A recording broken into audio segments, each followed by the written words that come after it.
ที่5 พฤษภาคม 2025 นี้ช่วยสาอากรแขวงหัวพัน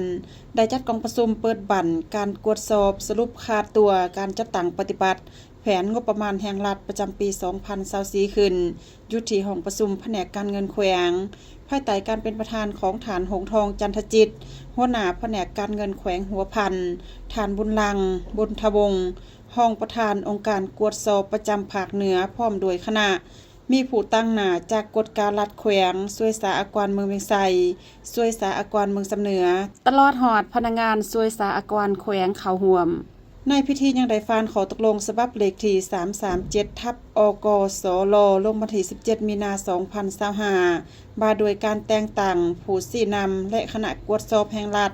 ดำเนินการกวดสอบบทสรุปค่าตัวการจัดตั้งปฏิบัติแผนงบประมาณแห่งรัฐประจำปี 2024 ของช่วยสาอากรประจำแขวงหัวพันและขอตกลงฉบับเลขที่512/จขหพลงวันที่28 เมษายน 2025มาโดยการแต่งตั้งคณะชี้นำรวมและคณะประสานงานช่วยสาอากรประจำแขวง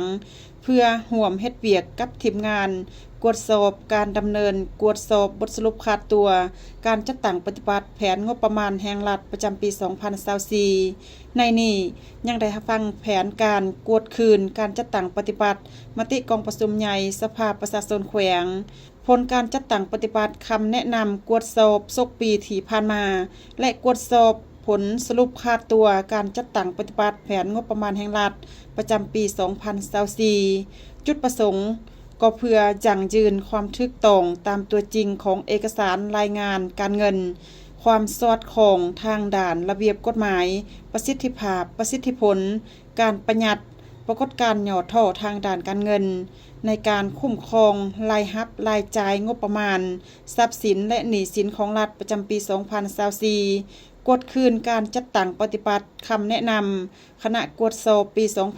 2023มาตรการผลการกวดสอบตามมติกองประชุมสภาประชาชนแขวงและกวดสอบบทสรุปการจัดตั้งปฏิบัติแผนงบประมาณแห่งรัฐประจำปี 2024ช่วยสาอากรประจำแขวงหัวพันและสร้างบทสรุปรายงานผลการกวดสอบตามกฎหมายที่ได้กำหนดไว้บนพื้นฐานข้อมูลหลักฐานและคำอธิบายชี้แจงเป้าหมายถือกวดสอบสนองให้องค์การกวดสอบภาคเหนือ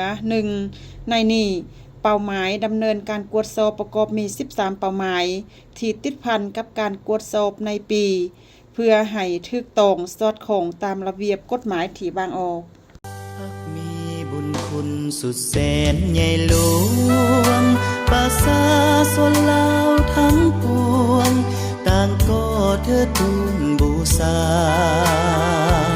เปรียบเหมือนทวนไฟ